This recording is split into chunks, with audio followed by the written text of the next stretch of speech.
evening, and welcome to the Sleepy Club. This is a gentle place where we learn while slowly drifting toward sleep. Here, calm and thoughtful stories share quiet knowledge and guide the mind into rest without effort or hurry. Before we begin, I would love to know where in the world you are listening from tonight, and what time it is for you right now. Maybe you're resting in a quiet room, far from the noise of the day. Or perhaps you're in a small apartment above a sleeping city, watching the night slowly settle in. Wherever you are very welcome here. Tonight, we'll explore something quietly extraordinary. Not something loud or overwhelming, but something subtle.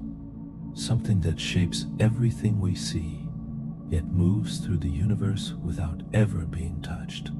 We'll take a slow and gentle journey into light itself, the fastest thing that exists, and the mysterious reason it can never move any faster. Let the ideas drift by, like distant stars crossing a calm night sky, noticed for a moment and then gently released. If you enjoy these slow and thoughtful journeys, you're always welcome to like this video and subscribe to the Sleepy Club. It helps this quiet space grow and helps other curious minds find a peaceful place to rest. Now, settle comfortably into your bed. Allow your shoulders to soften and let your breathing slow just a little. There's nothing else you need to do. The day can fade away now, and when you're ready, we'll begin our gentle journey into the calm and fascinating story of light and the speed that quietly shapes the universe. Tonight, we embark on a quiet voyage into the hidden architecture of the mind, exploring a dreamscape we call the illusion of reality. You are not merely a witness to the world outside, but a composer of a grand symphony, where every sensation is a note played by the delicate instruments of your perception. It is a gentle truth that we do not touch the world directly. Instead, we embrace a version of it that is meticulously crafted from the silken threads of memory, expectation, and the soft whispers of our senses. We shall drift past the curious deceptions of the eyes and the way our past stories gracefully rewrite themselves in the dark, revealing that what feels solid is often just a beautifully persistent dream. There is no need for haste as we linger on the edge of this philosophical forest, just long enough to admire the quiet magic residing within your thoughts. If the weight of sleep begins to pull at your eyelids and the world starts to soften into a blur, know that you have found the perfect sanctuary for your mind to rest.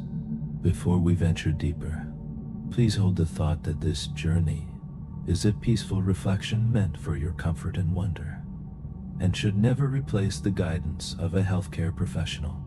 Take a moment to let the stillness settle around you. Breathe in the cool air and let the journey unfold in your mind's eye. Your brain does not act as a cold recorder of facts. It is far more like an artist, painting a vivid portrait of existence from the tiniest fragments of light and sound. It gathers the scattered dust of sensory data and breathes life into it, using the echoes of your past and the warmth of your imagination to fill the silent spaces.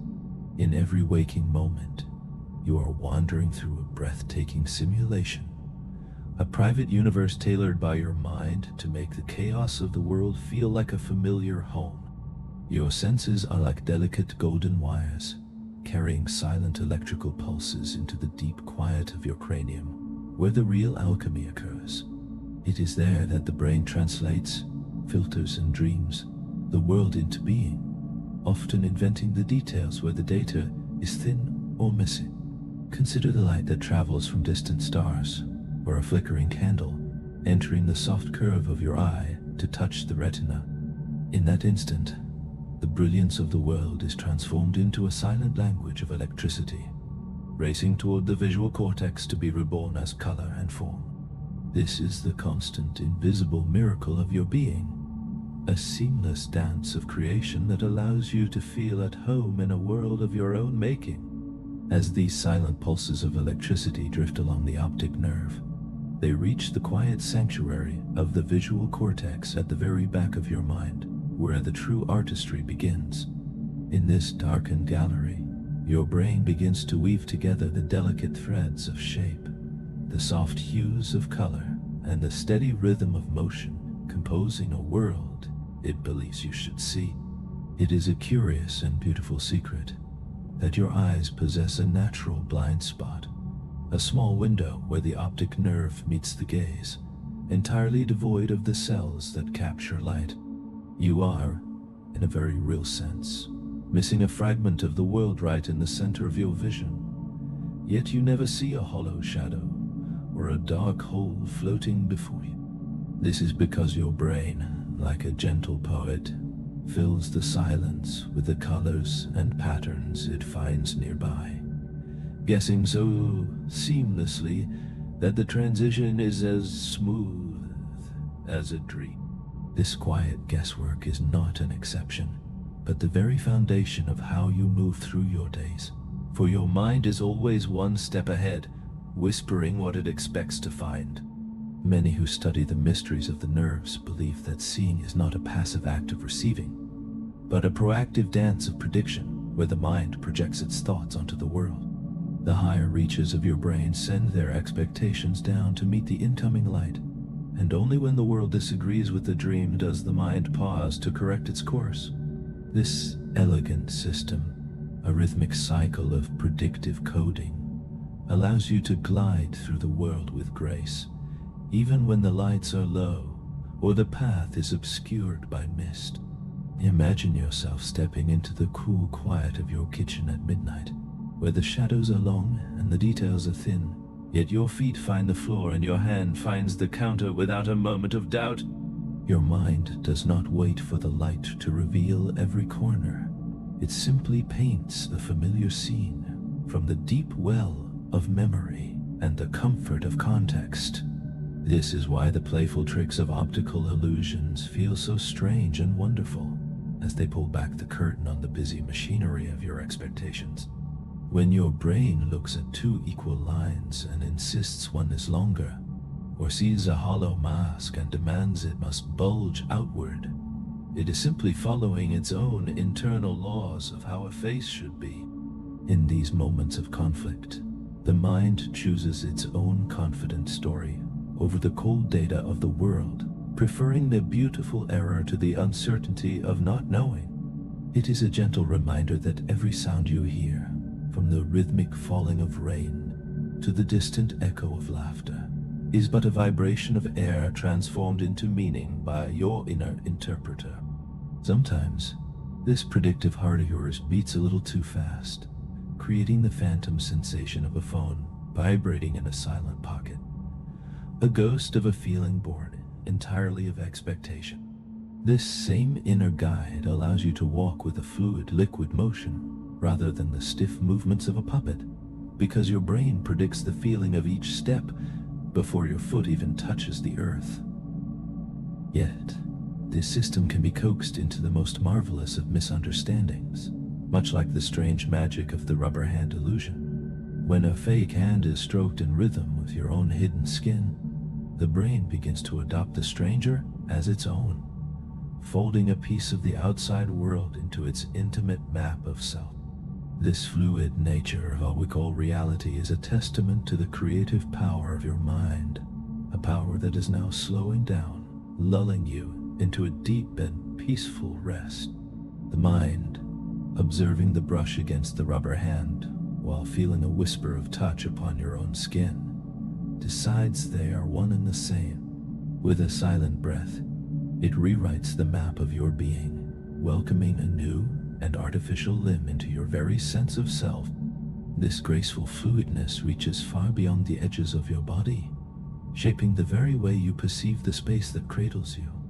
You do not simply see a ceramic cup resting upon a wooden table.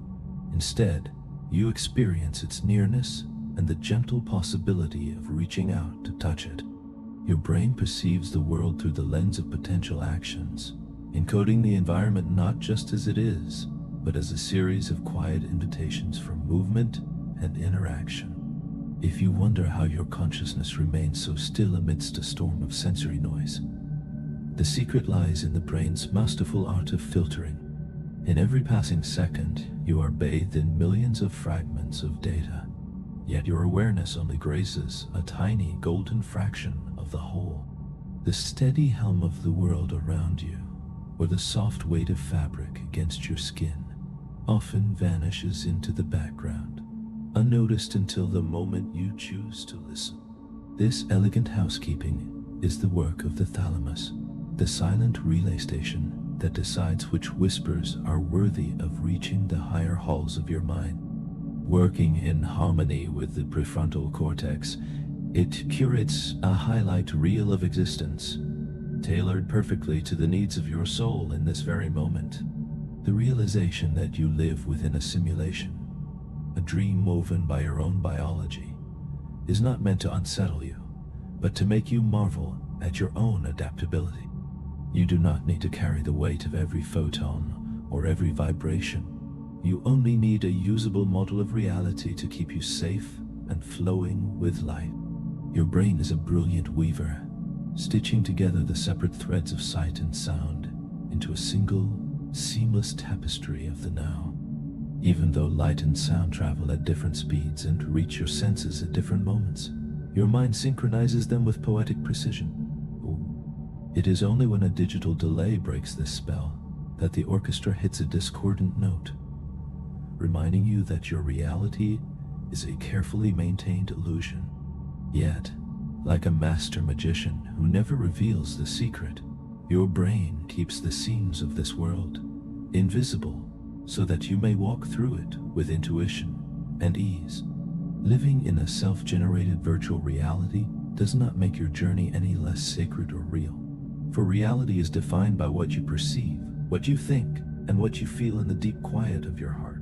Your eyes are windows to the soul, perhaps, but they are not simple glass panes looking out upon a cold and objective world. If they were, you would be overwhelmed by a raw and unedited feed of data.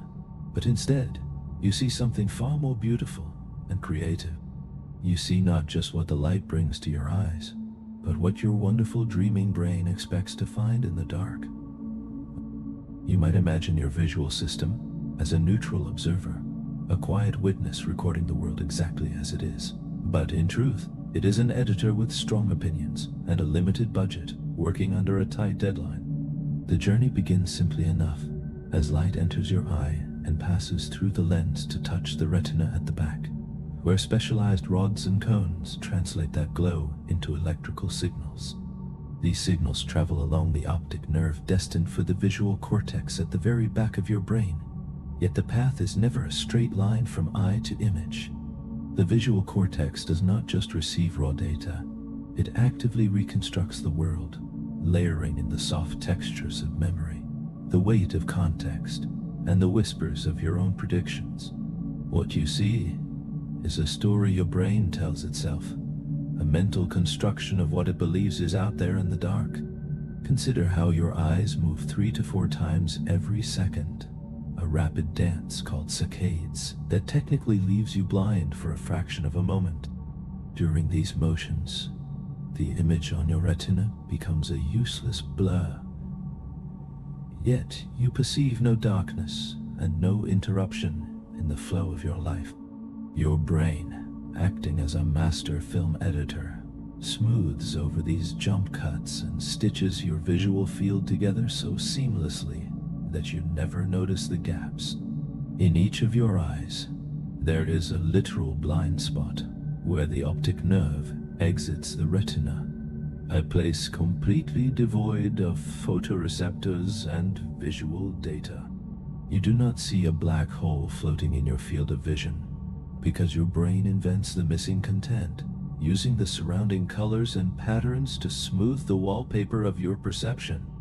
It does not ask for your permission, nor does it mark these inventions as fabrications. It simply ensures that your world remains useful and navigable. Accuracy is not the goal.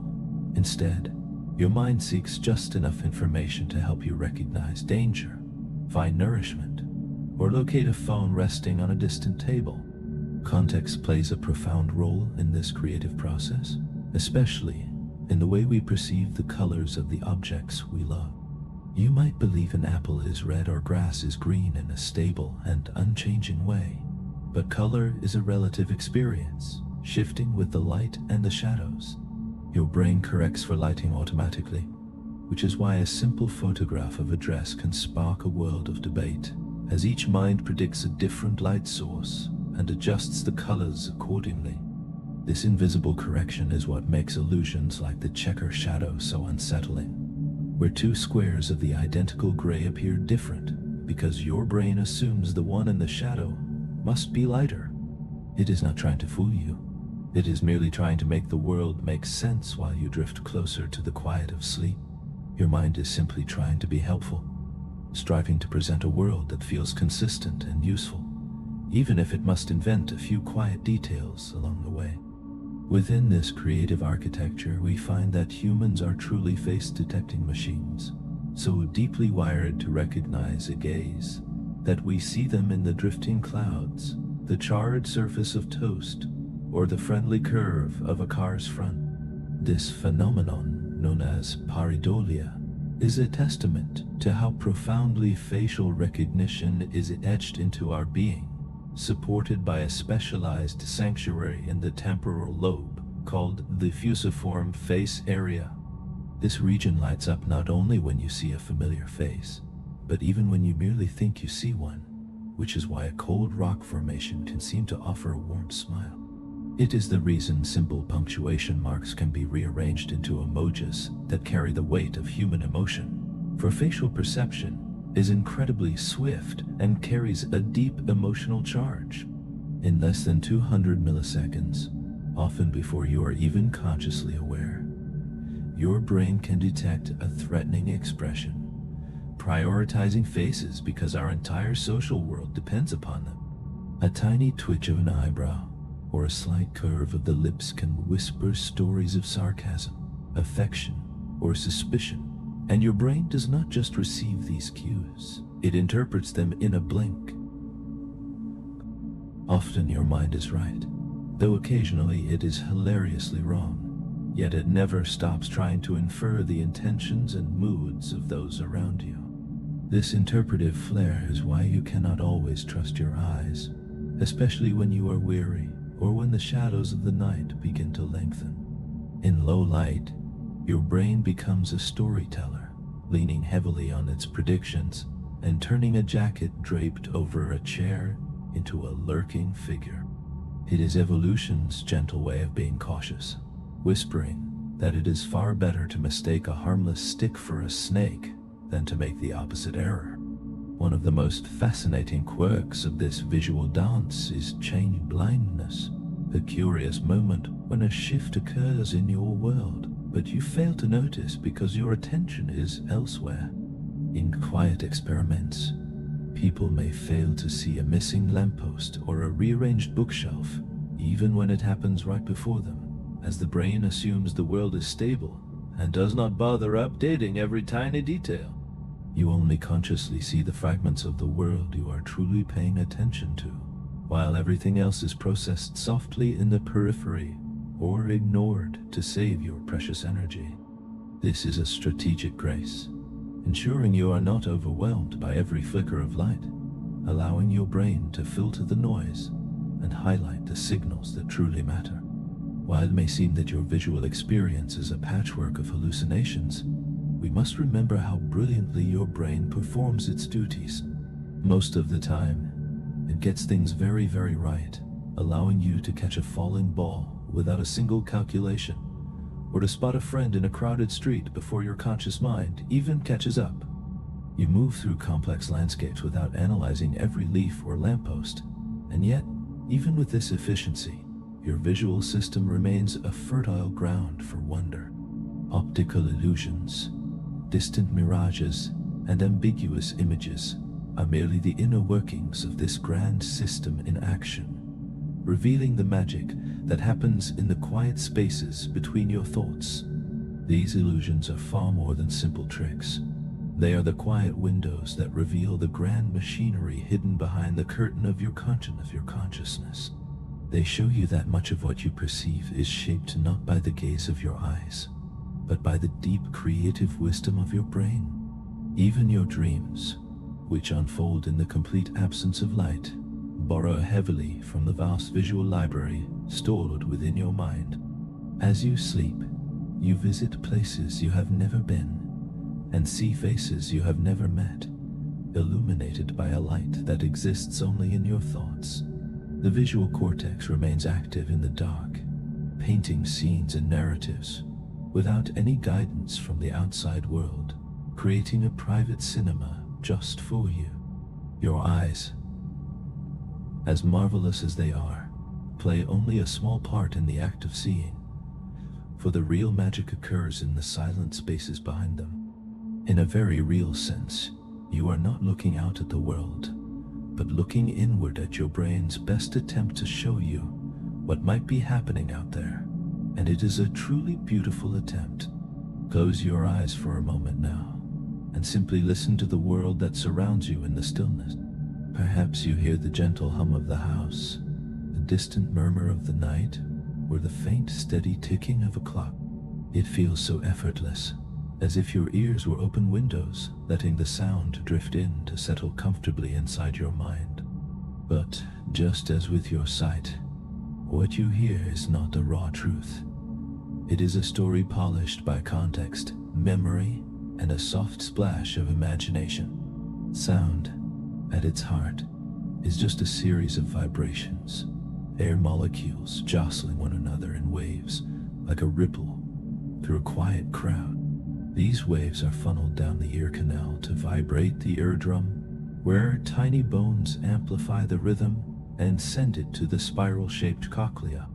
Inside this delicate structure, thousands of tiny hair cells translate mechanical vibrations into electrical signals, sending them toward the auditory cortex. Once these signals reach the brain, they are decoded, compared, and quite often completely reimagined. Your brain does not just hear. It guesses what those sounds mean and where they came from, filling in the gaps and smoothing over any disruptions in the air.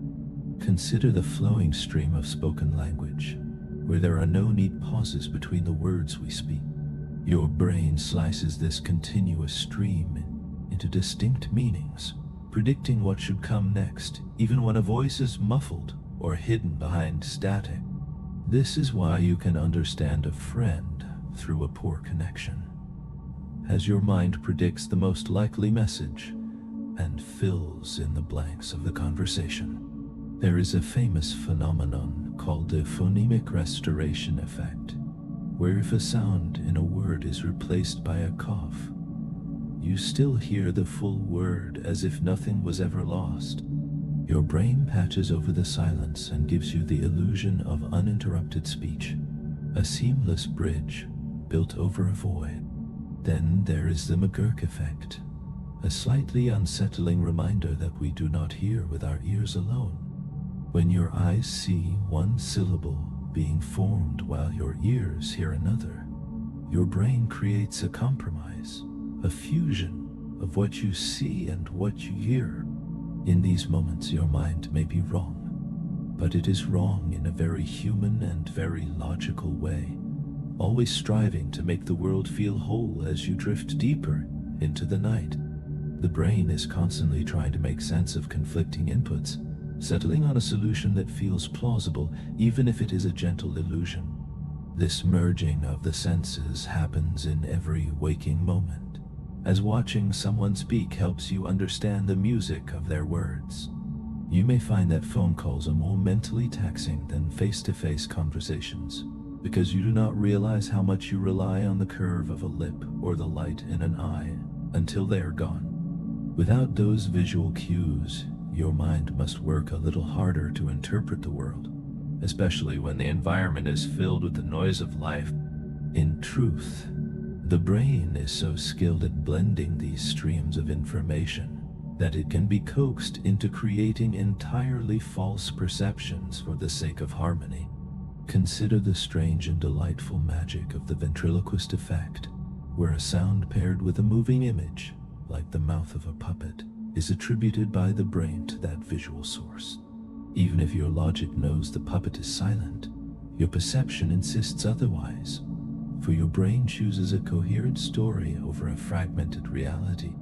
Our auditory system is wired for a breathtaking speed, processing sounds in just a few dozen milliseconds, often far faster than the eyes can see. This is a gift of evolution, a silent guardian that warns you of a snapping twig in the dark, or a distant shout before you even turn your head. Because your brain cannot afford to wait, it interprets these signals instantly, priming your body for action and linking certain sounds to the deep wells of your emotion.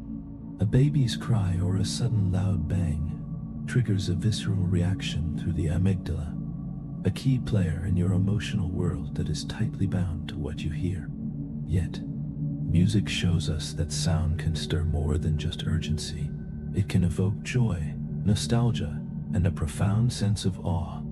Your brain does not just hear a melody, it feels it, anticipating the next note based on the soft rhythms and harmonies it has learned to love. If the music confirms your expectations, you feel a sense of peace, and if it surprises you in a pleasant way, you receive a tiny rush of neurological pleasure. This response is a part of our nature from the very beginning, as even infants can detect when a note in a simple song is out of place. Music is embedded within us, changing our heart rate, softening our breathing, and releasing the chemicals of happiness like dopamine and serotonin. It can shift the entire landscape of your internal mood, leading you toward the most intimate of all sounds, the human voice.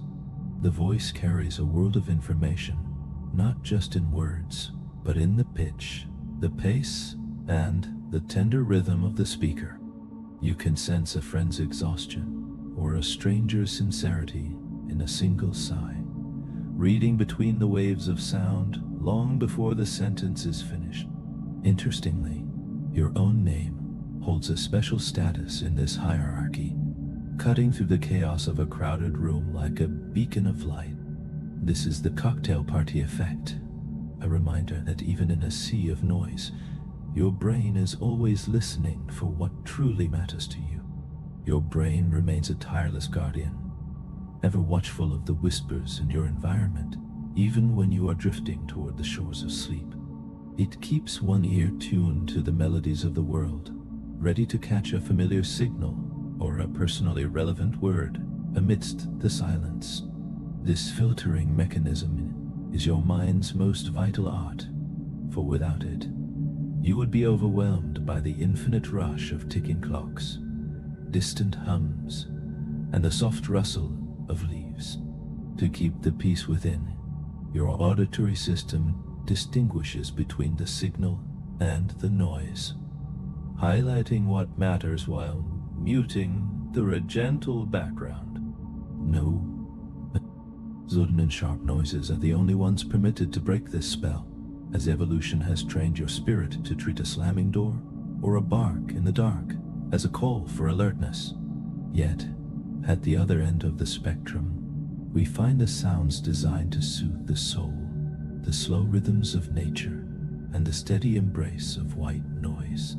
These predictable patterns tap into your brain's deep capacity for relaxation, slowing your heartbeat and your breathing until your nervous system winds down like a fading song. This is why a soft, repetitive melody acts as a cradle for your awareness, offering a sanctuary of calm that works its magic even upon the hearts of adults.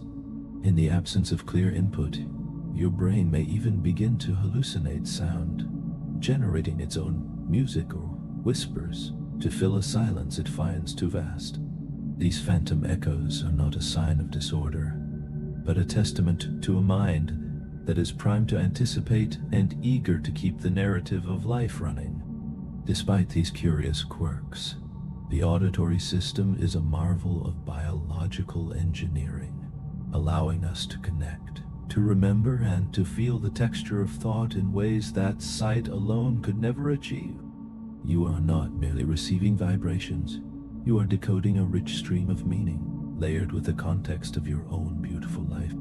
As the sounds of the world begin to fade, we turn our thoughts to the sense of touch, a quiet familiarity we often take for granted until it changes.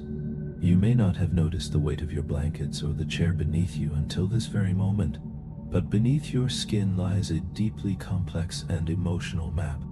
Your skin is your largest organ, a living suit of armor stretching across your being, filled with specialized receptors that capture every subtle shift in the air.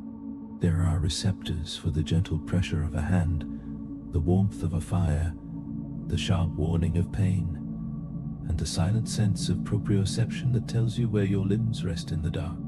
This system is not just about physical data. It is about your connection to the world and the way your body understands its place within the vastness. As you lay there, your mind continues to map your existence, ensuring you feel safe, held, and aware of the boundaries of your own self. Each sensation is a brushstroke on the canvas of your consciousness, painted with the softest touch as you drift closer to your dreams. When you run your fingers along the soft surface of a blanket, those hidden receptors fire off tiny signals that travel through the quiet pathways of your nervous system toward the brain. Some of these messengers are swift and precise, helping you to map the fine details of a texture, while others are slow and steady, tuned to the warmth of a sunlight beam or the soothing stroke of a hand. This stream of information flows along your peripheral nerves, climbing through the spinal cord and into the brain to be woven into the rich tapestry of your tactile world. Your mind does not merely register a touch, it interprets the intent and the why behind it, knowing the difference between a sharp corner and a comforting pat on the back. This is especially true for social touch, which resides in a sacred category of its own, explaining why a hug can melt away the weight of a long day. Deep within your skin, a special class of nerve fibers called C-tactile afferents wait specifically for emotionally meaningful contact, like a gentle caress or a slow stroke. These fibers do not just speak to the centers of sensation. They whisper directly to the parts of your brain that regulate your emotions, like the insula and the anterior cingulate cortex. In this way, your brain treats a loving touch as a profound emotional event, a fundamental need as vital to your spirit as food and sleep are to your body. From the very first moments of life, this primal language of contact fosters bonding and growth, reminding us that we are social creatures wired for the comfort of others. Alongside this is the curious and invisible sense of proprioception, your body's innate ability to know exactly where it is in the vastness of space. It is the quiet reason you can touch your nose with your eyes closed, or walk through a darkened room without staring at your feet. This sixth sense arises from delicate sensors in your muscles, tendons, and joints that constantly update the map of your movements within your mind. Without this seamless guidance, the simple act of moving a limb would feel foreign and mechanical, as if you were piloting a machine from a great distance. While taste and smell are often overshadowed by the grandeur of sight and sound, they remain the most intimate guardians of your survival. Unlike the senses that reach you from afar, taste and smell require the world to enter your body, offering a direct and immediate connection to the earth. On your tongue, the taste buds await to detect the 5 primary flavors of existence: sweet, salty, sour, bitter, and the savory depth of umami. Each flavor carries an ancient message, where sweetness promises energy and saltiness maintains your inner balance, while sourness and bitterness stand as silent sentinels against what might be harmful. Umami, found in the richness of mushrooms and aged cheeses, points the way toward the proteins that sustain your strength.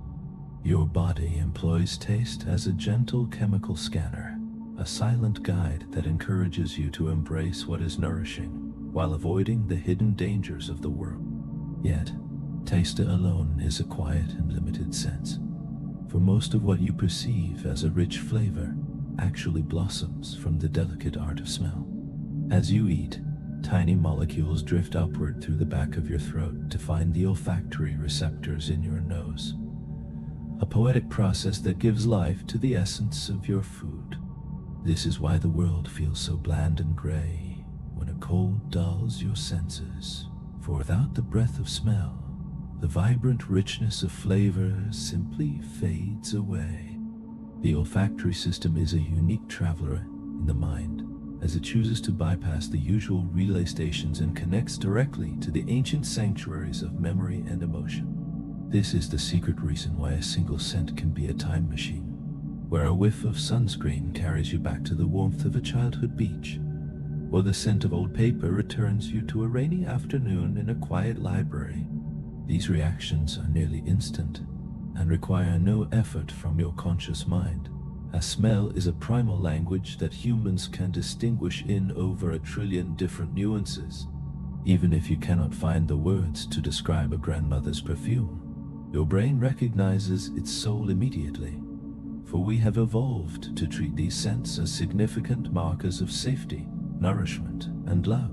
Smell even whispers to us in our social lives, guiding our attractions and connections through subtle chemical signals that we rarely even notice. Beneath the surface of our awareness, our biology may even detect the compatibility of another through scent alone, showing how deeply these invisible threads are woven into our existence. Now, let us pause to appreciate the most overlooked of all senses, the quiet internal voice known as interoception. This is your brain's remarkable ability to feel the inner landscape of your own body, tracking the rhythm of your heart, the depth of your breath, and the signals of hunger or thirst. These signals do not come from the world outside, but from the living machinery within you, guiding your behavior so that you may rest when weary or drink when thirsty.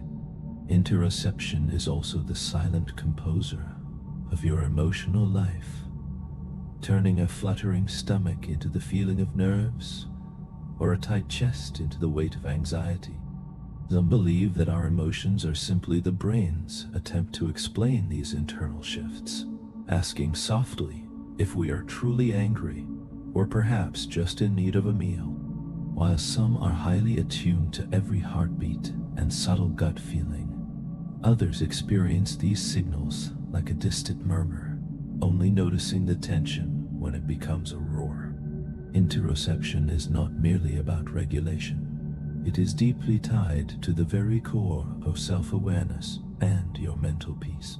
Together, touch, taste, smell, and interoception form an intimate quartet of perception that brings the world into your being, or turns your gaze inward. Unlike sight and sound that reach out toward the horizon, these senses are grounded in the physical reality of textures, temperatures, and the very chemistry of your life. These internal senses are the most personal of all, entwined with emotion, memory, and meaning in a way that no other senses can quite match. And yet, just like the rest, these pathways are not direct lines to an objective truth, for they are interpreted, modulated, and sometimes even invented by the dreaming mind. Your brain fills in the nuances of flavors, adjusts the perception of temperature, and adds emotional coloration to every physical sensation, drawing from the well of past experience to make sense of the present moment. Consider the mystery of phantom limb pain, where a person continues to feel a limb that is no longer there, sometimes with a startling and painful clarity. This is no delusion, but a sign that the brain's internal body map in the somatosensory cortex still carries the image of what was lost, refusing to update its story immediately. The sensation feels real because, in a neurological sense, it is real, existing within the brain's model of the body, even if the physical form has vanished. Yet, the brain possesses a beautiful flexibility called neuroplasticity, allowing it to be trained and reshaped through the quiet magic of mirror therapy. by reflecting an intact limb to simulate the missing one. We provide the mind with new visual and tactile truths, helping it to heal the mismatch between expectation and experience. Your journey through the world is never fixed. It adapts and evolves based on your needs, as the brain is always fine-tuning and editing the model of your existence. Whether you are sipping a warm tea, walking barefoot through the cool grass, or curling up under a soft blanket, you are not just touching the world is touching you, and your brain is telling you a story about it. This story is woven with the delicate threads of nerve endings, shaped by the echoes of your past and gently tinted by the colors of your emotions. Memory, too, is part of this creative dance, though it is not a dusty library of perfectly catalogued books, but rather a busy and improvisational kitchen. Your brain is not pulling neatly filed records from a cabinet. It is instead reconstructing and seasoning your experiences every time you choose to remember them. Oddly enough, the very act of remembering something can change the memory itself. For the brain does not prioritize perfect accuracy, it prioritizes what is useful for your survival. If we remembered every minor embarrassment or forgotten number, we would be haunted by the weight of the past. So instead, memory helps us navigate, learn, and tell the story of who we are. It begins with the art of encoding, where your attention acts as a filter, choosing what is worthy of being kept, and what shall be lost to the winds of time. Memories are not shelved in a single corner, but are distributed across a massive interconnected web of neural pathways. The visual elements of a moment may live in the visual cortex, while its emotional tone rests in the amygdala, and its facts are held by the hippocampus. A simple memory, like the scent of your grandmother's kitchen, is a symphony played across dozens of regions, a distributed masterpiece that defines the essence of your inner world. Smells, sounds, and tastes are all intertwined with the soft echoes of emotion, forming a single living tapestry within your mind. When the time comes for retrieval, your brain does not simply reach for a static photograph stored in a drawer. Instead, it reactivates a delicate network of neurons, essentially recreating the moment from scratch. Here lies a beautiful and strange twist. For every time you call a memory to the surface, you slightly modify its shape, perhaps losing a tiny detail or adding a new one that wasn't there before. You might emphasize a whisper and downplay a shadow, so that the next time you remember, you are not recalling the original event, but the last time you thought of it. This process of memory reconsolidation is why our past is so beautifully slippery, a shifting landscape where the layout of a childhood room or the melody of a laugh might not match reality at all. It is surprisingly easy for the mind to accept a story that never happened, especially when the suggestion comes from a trusted source, as seen in the famous studies of children lost in moles. Participants did not just agree with the fabrication. They began to describe the event with vivid, heartfelt detail, for the brain loves a good story. Even without a guide, your mind can mislead you, which is why the testimony of an eyewitness is often more like a work of historical fiction than a cold record of facts. Two people may witness the same sunrise and walk away with entirely different tales, shaped by their own expectations and the gentle nudging of the questions they are asked later. A simple change in words can influence what a person believes they saw, not because they are lying, but because the brain fills in the blanks and smooths over the rough edges to create a coherent narrative. Emotions like fear and joy act as a deep ink, encoding certain moments with a startling intensity that we call flashbulb memories. Yet even these vivid snapshots are prone to the slow distortion of time, where the core feeling remains, but the details begin to drift like autumn leaves. Your brain saves what matters to your heart's story, remembering that a vacation was blissful even if the rain fell for days, or that a talk was hurtful, even if the exact words have faded. Our memories are also the children of our beliefs, where if you see yourself as shy, you will naturally recall the times you remained silent and forget the moments you led with courage. This confirmation bias is not born of malice, but of a deep desire to make sense of ourselves and maintain a sense of continuity. Memory is the very soul of your identity, the golden thread that connects the child you once were to the person you are becoming in this quiet moment. Because the brain craves consistency, it prefers to protect your story over the raw and disconnected data of the past. This internal narrator, the autobiographical self, is the voice that tells you who you are and what it all means, acting as a highly involved editor who is always updating the script. Sometimes it even rewrites entire chapters of your life to ensure that the story of you remains whole and harmonious as you drift into sleep. Childhood memories often feel like solid anchors of our identity.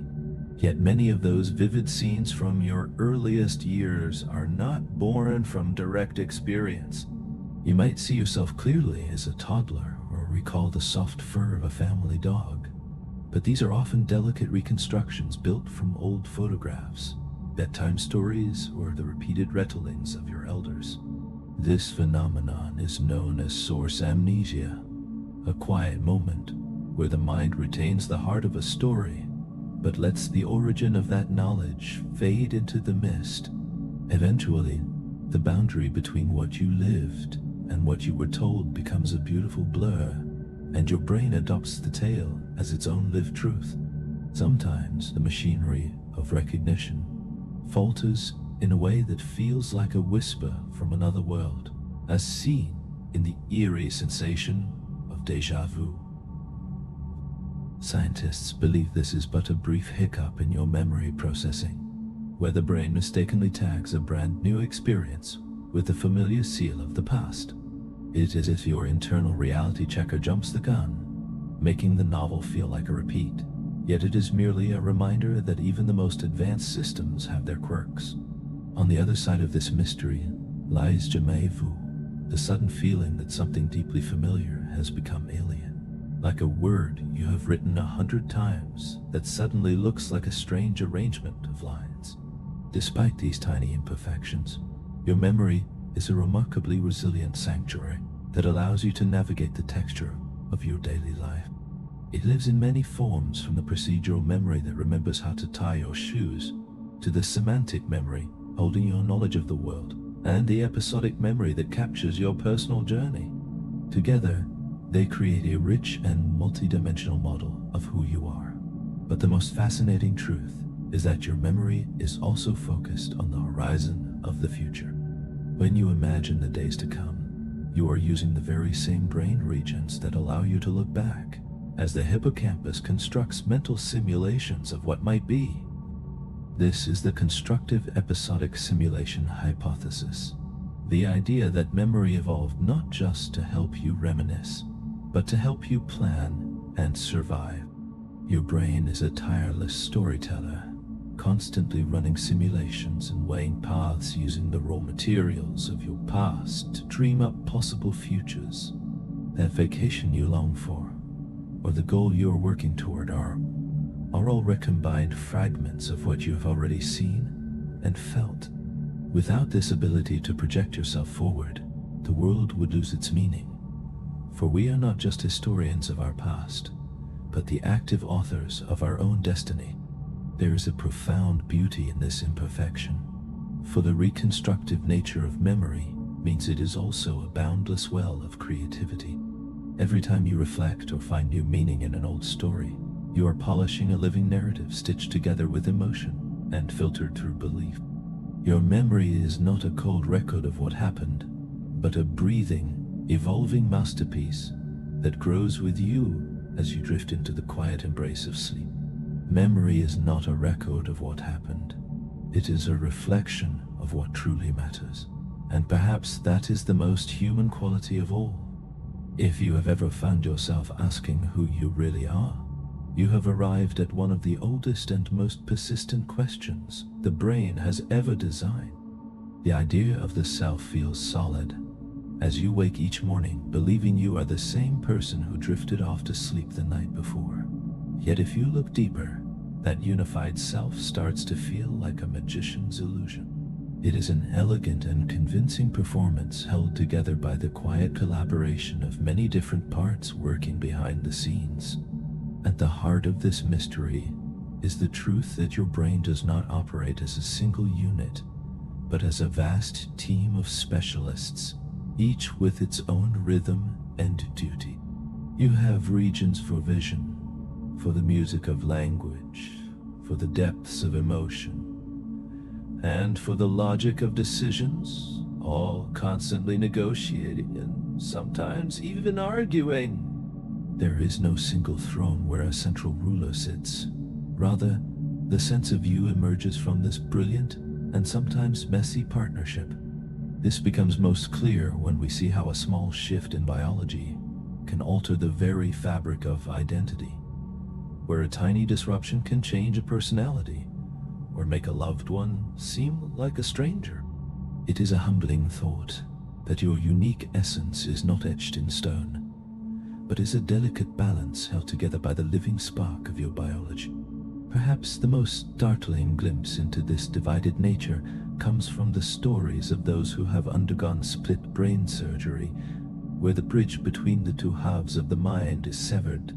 The result is two hemispheres that can no longer speak to one another directly, yet the person continues to move through the world with a surprising grace. While the left side of the brain acts as the seat of language and logic, the right side remains a master of space, emotion, and the visual world. In quiet experiments, researchers found that if the right hemisphere sees an image, the person cannot speak its name, yet their left hand can point to it with perfect ease. What is truly remarkable is how the left hemisphere, the tireless interpreter, reacts when it does not know what its other half is doing. It simply weaves a story, much like the patient who chose a shovel to clear a snow scene he could not describe, and explained it away by saying the shovel was for the chicken coop. Your brain was not lying. It was merely doing what it has always done, creating a coherent and beautiful story from incomplete information. It ensures that your world feels whole, your history feels continuous, and your identity feels like a single peaceful path through the stars. These kinds of experiments reveal a profound and quiet truth, which is that your brain is constantly telling itself stories about who you are and why you do what you do. These narratives do not have to be perfectly true. They only have to feel plausible, for your inner narrator craves coherence even in the spaces where none exists. This concept of the interpreter, born from the work of Michael Gazzaniga, suggests that the left hemisphere acts like a tireless press secretary, always ready with an explanation for your actions, even when it has no real insight into the deep currents below. You may reach out to touch a flower, and your mind says, "I did this because I love its scent." But perhaps the motion began long before the thought, and your conscious mind is simply writing the script in reverse.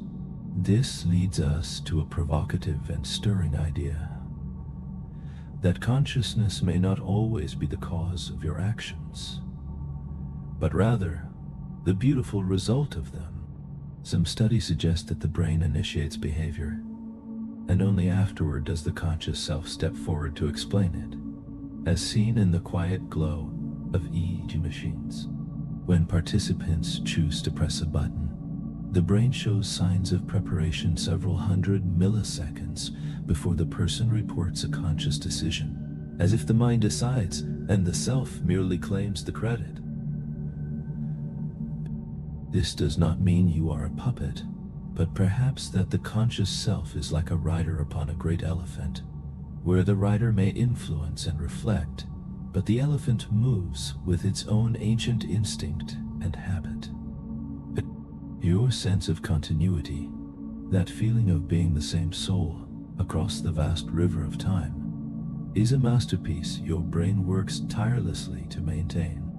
Yet identity is more fluid than we often care to admit, for the you of 10 years ago had different dreams, different beliefs, and perhaps even a different reflection in the glass.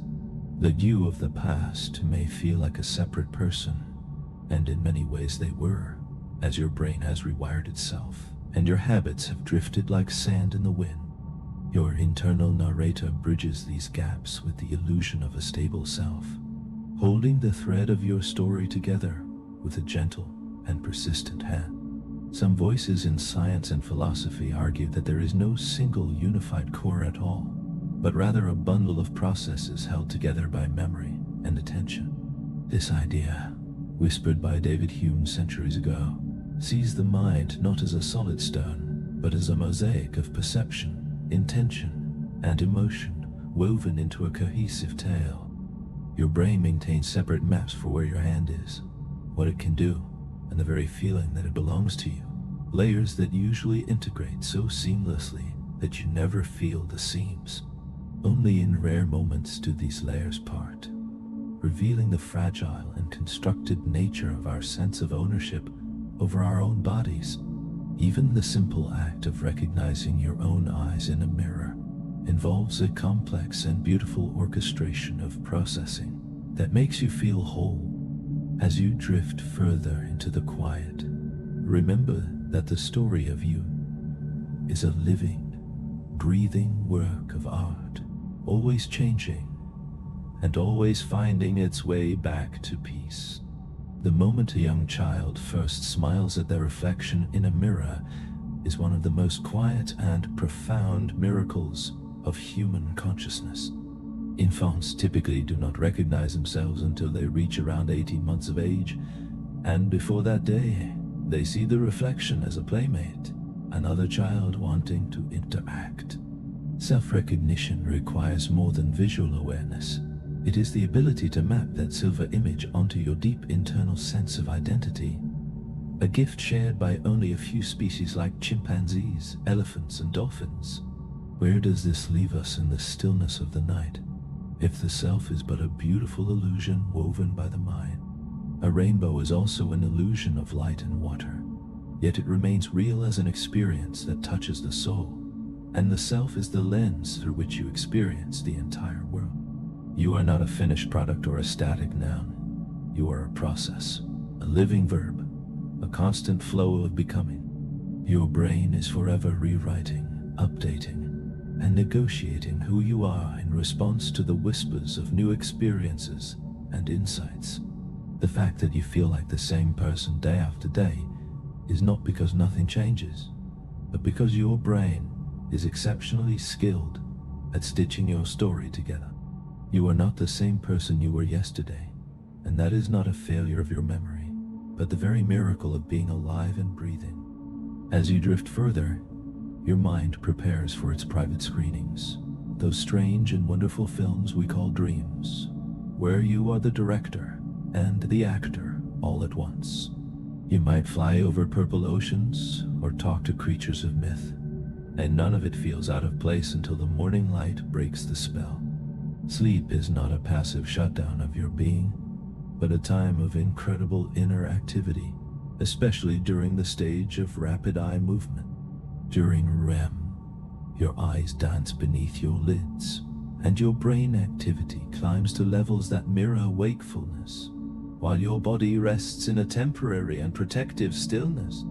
The parts of your mind responsible for cold logic go quiet, allowing the regions of emotion and visual imagery to light up like a celestial fireworks display.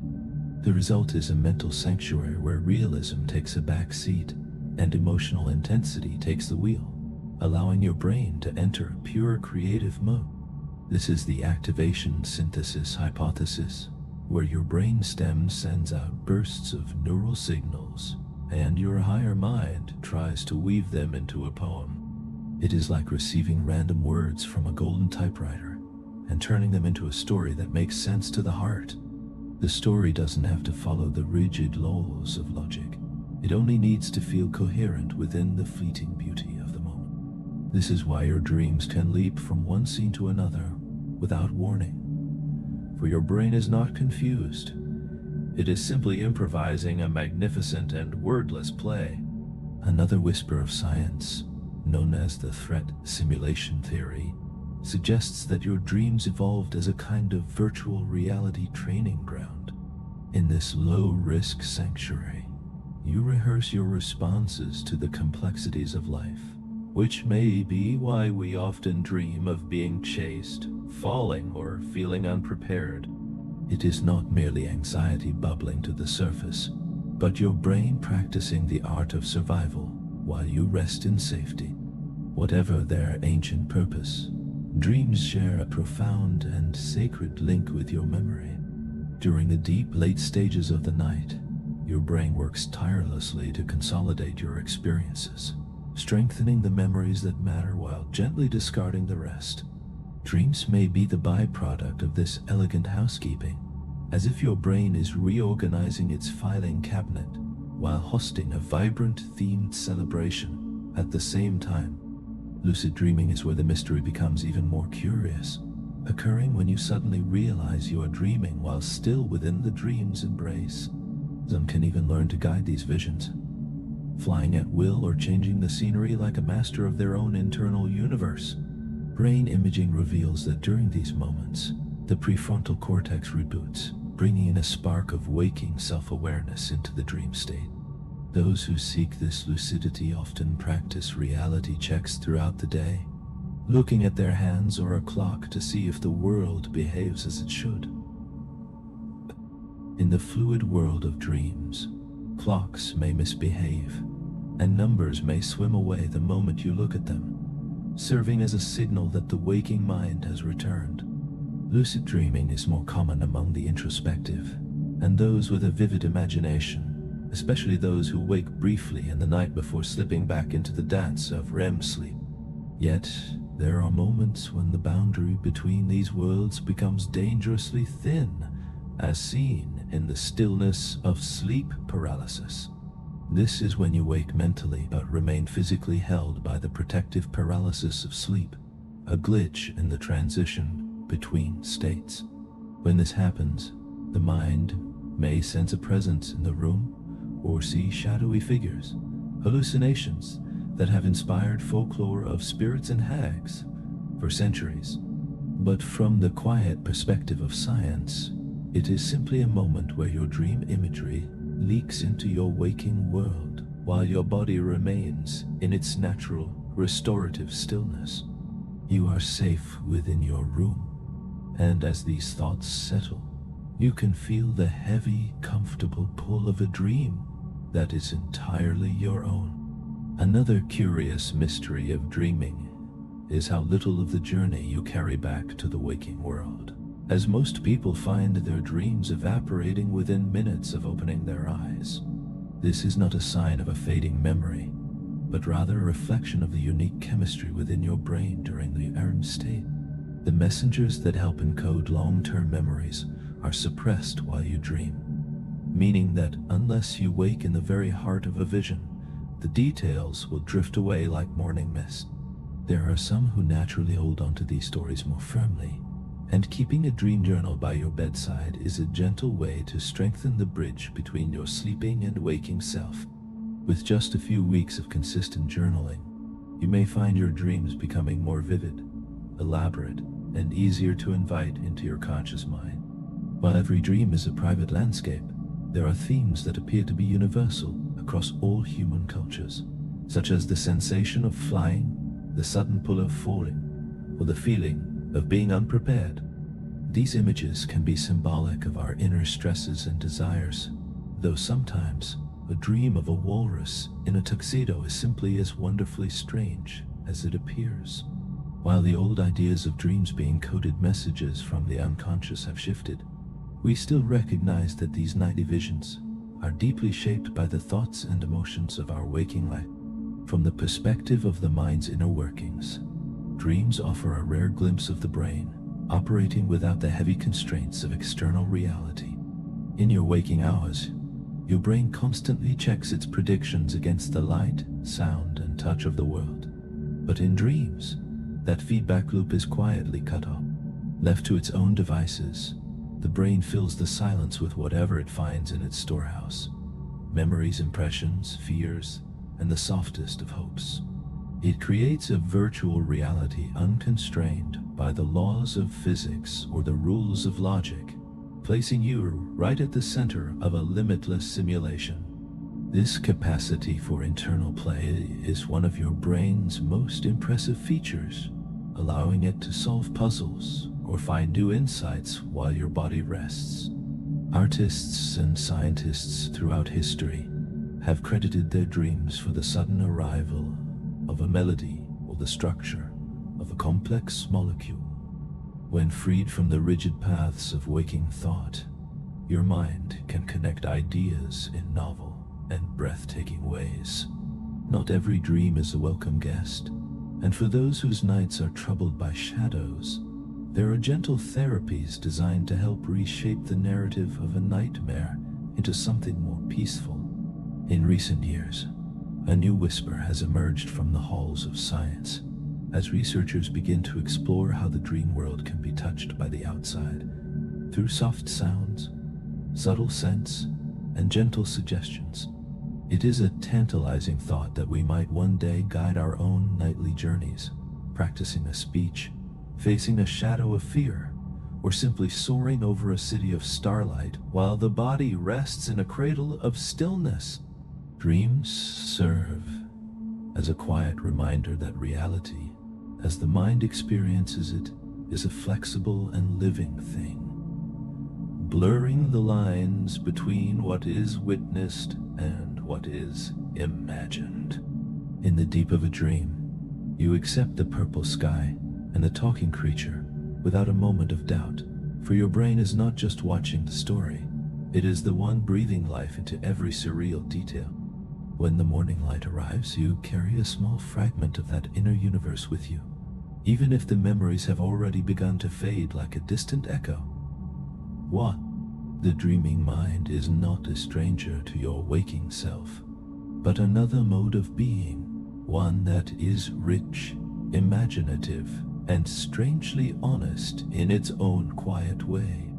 And while your conscious mind finds its rest, the sleeping brain continues its nocturnal storytelling, crafting a private world for you, one dream at a time.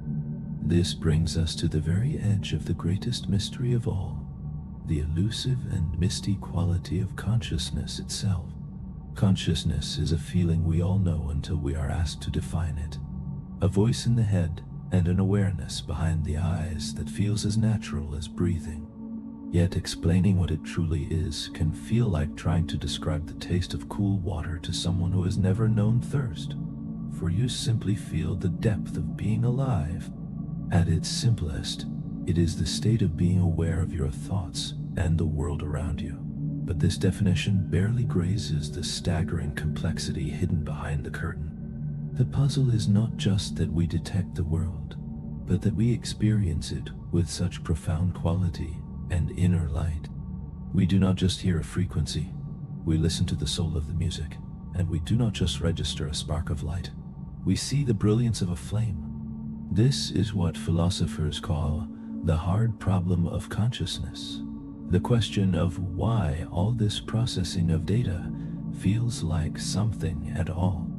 While science can map how we store a memory or how a neuron fires, it struggles to explain why there is an inner world, a 3-pound landscape of tissue that can marvel at a sunset or ponder the mysteries of life after death. It is as if your brain is playing a beautiful film that only you can ever see, and we are still searching for the secret of how the projector works. Right now, billions of neurons are whispering to one another through tiny electrical pulses, forming the patterns that become your personality and your very breath. While some regions specialize in sight and others in the rhythm of movement, consciousness does not seem to dwell in any single room of this vast mansion. Instead, it appears to emerge from the silent and brilliant way these different parts interact. A symphony created by an orchestra that has no single conductor. Think of your mind as an orchestra, where no single instrument carries the weight of the symphony alone. It is the coordinated dance of every player, the harmonious blending of strings and woodwinds that creates the music of your being. In this same way, consciousness may not reside in a single secret center, but emerges from the woven threads of vision, touch, memory, and emotion, all coming together in a unified experience.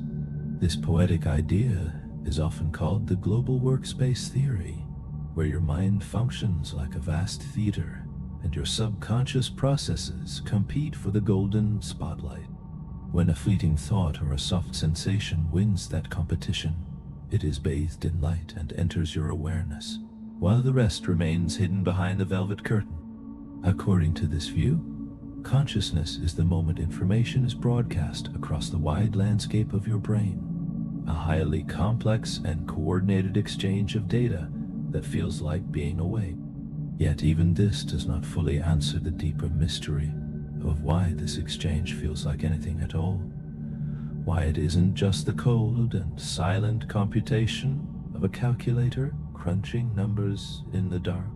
This is where we find the integrated information theory, which suggests that consciousness is not something added to a system, but is the very structure of the system itself.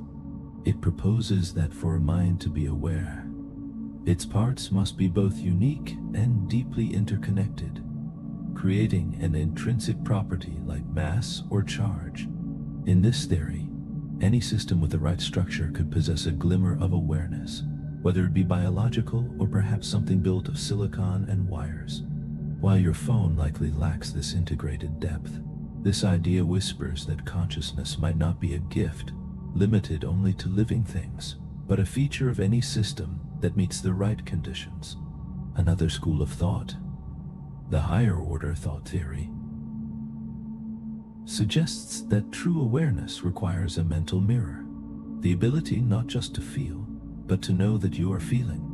A creature may feel the sting of pain, but a human can reflect upon that pain, creating a meta-awareness that looks back at the self.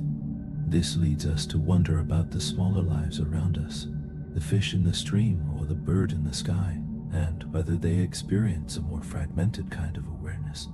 Some researchers believe that consciousness comes in varying degrees, like a light that can be dimmed or brightened, while others draw a sharp line between true presence and mere reactivity. If a robot dodges an obstacle, we must ask if it is truly aware of the world, or if it is simply following the silent commands of its programming as you drift closer to your own dreams. This question has become even more pressing as artificial intelligence rises around us. Machines that can converse, learn, and even mimic the softest human emotion. We find ourselves wondering if they could ever be truly conscious. The most experts whisper that we are not there yet.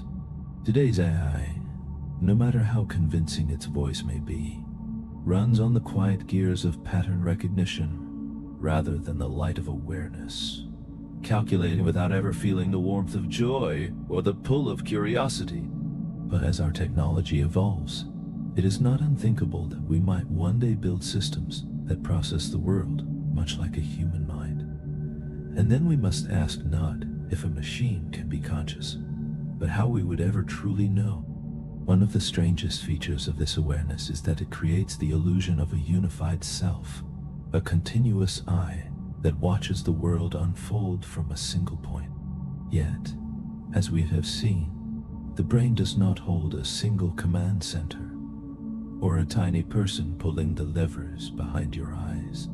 Your sense of self is a tapestry stitched from many threads: sensory input, memory, emotion, and language.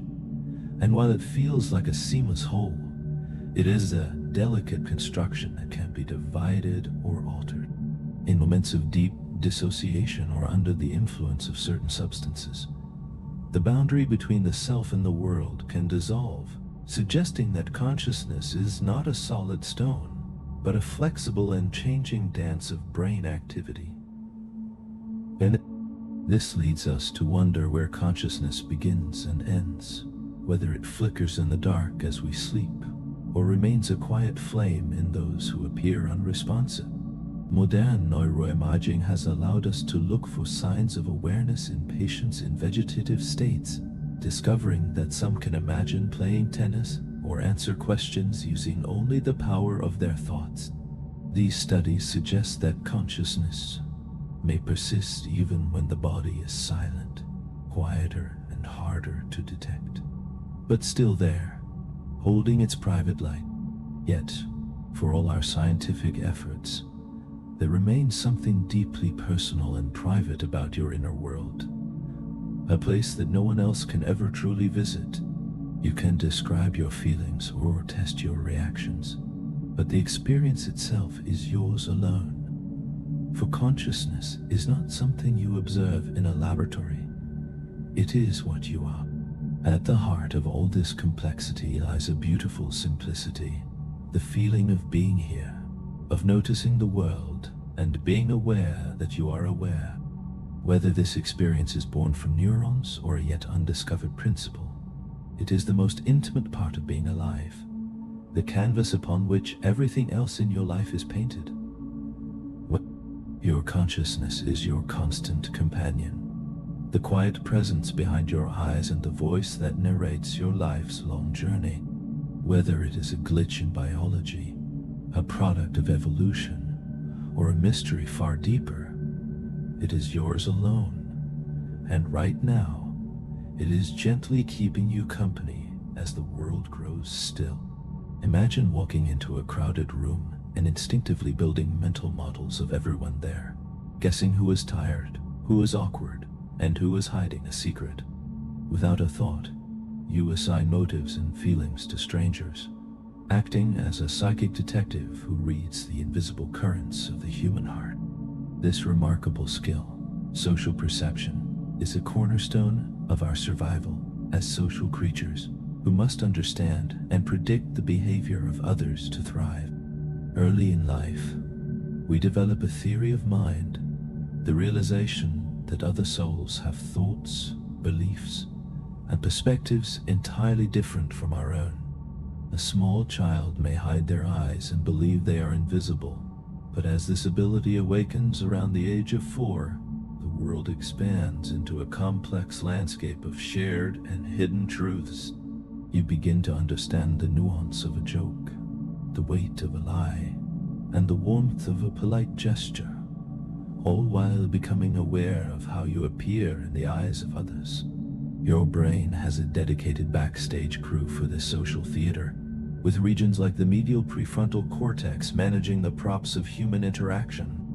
These areas allow you to step into another's shoes, to empathize, and to navigate the intricate webs of society with an elegance you rarely notice. Yet, this system is so eager to find meaning that it sometimes goes overboard. A tendency scientists call the hyperactive agency detection device. It is the reason you jump when a shadow shifts or assume a rustle in the bushes is a lurking presence. For evolution taught us it is better to mistake a shadow for a threat than to miss a threat entirely. This ancient bias explains why we see faces in the drifting clouds, or why we feel our computers are being intentionally difficult when a deadline nears. Your brain cannot help but anthropomorphize, assigning human intentions to the inanimate world as it tries to make sense of the unknown. As you drift closer to sleep, let these social echoes fade, knowing that your mind has done its work for the day, protecting you and connecting you to the world. This deep-seated storytelling impulse is why we give our cars names, yell at our phones as if they could feel our frustration, and take it personally when a printer jams at the worst possible moment. It is simply your social machinery working overtime, desperately trying to find a mind in a world of inanimate objects.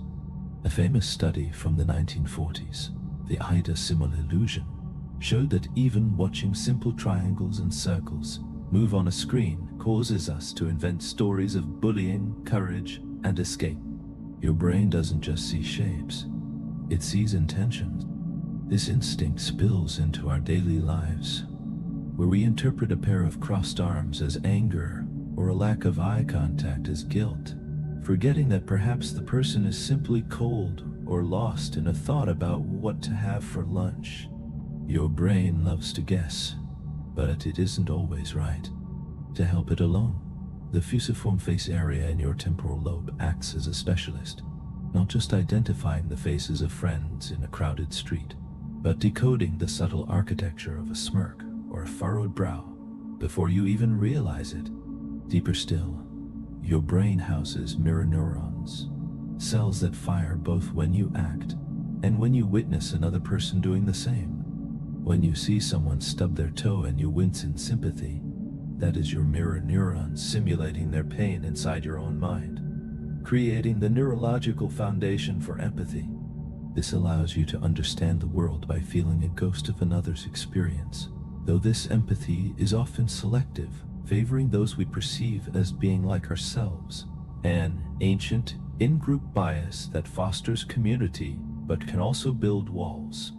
Even as newborns, we enter this world seeking faces, already preferring helpful characters in the stories we see unfold.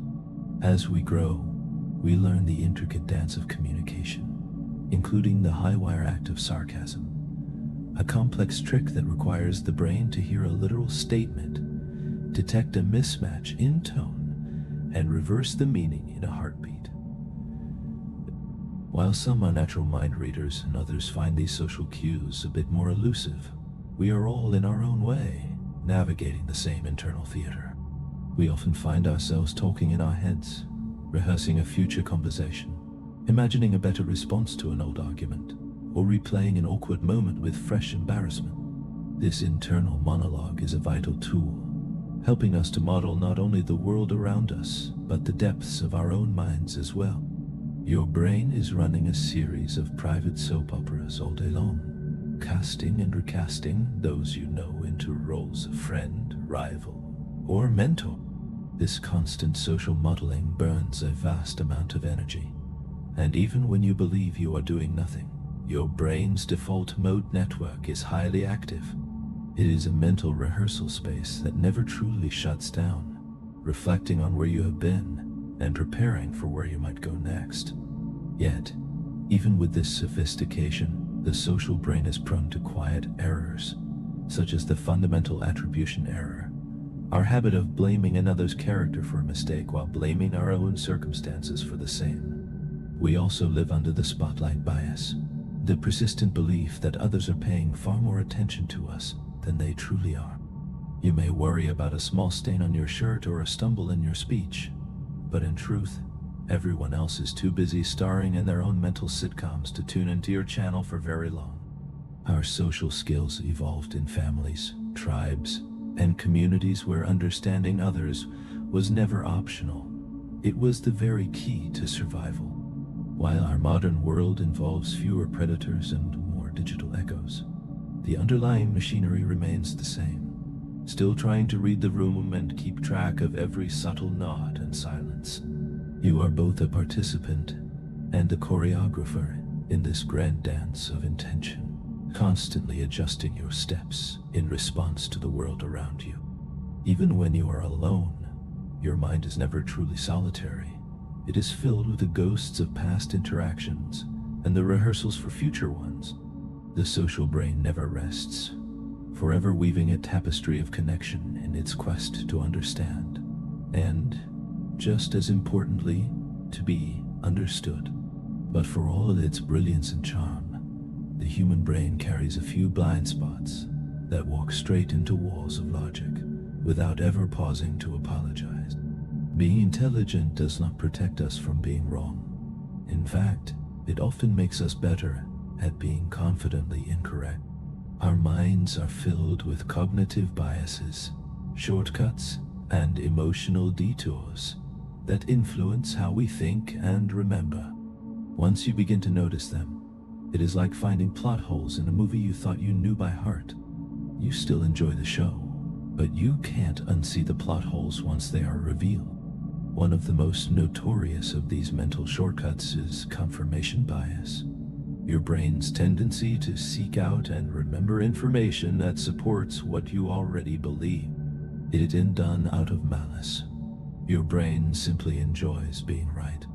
If you think a certain food causes headaches, you will notice every twinge after eating it, while quietly forgetting the dozens of times you felt perfectly fine. This bias acts as a personal cheerleader for your opinions, and in the digital age, it is amplified by algorithms that create echo chambers. When you click on what you like, the world reflects those thoughts back to you with increasing intensity, making it feel like the universal truth when it is really just a mirror. Another mental hiccup is the Dunning-Kruger effect. This is the curious phenomenon where those with the least ability often feel the most confident, while the experts, aware of just how deep the rabbit hole goes, often underestimate themselves. It is the reason someone who has read a single article might feel ready to solve quantum physics, while the actual physicist is muttering about how complicated it all is. Then there is hindsight bias, the "I knew it all along" effect. Once an event happens, a market crash or a breakup, it suddenly seems like it was inevitable.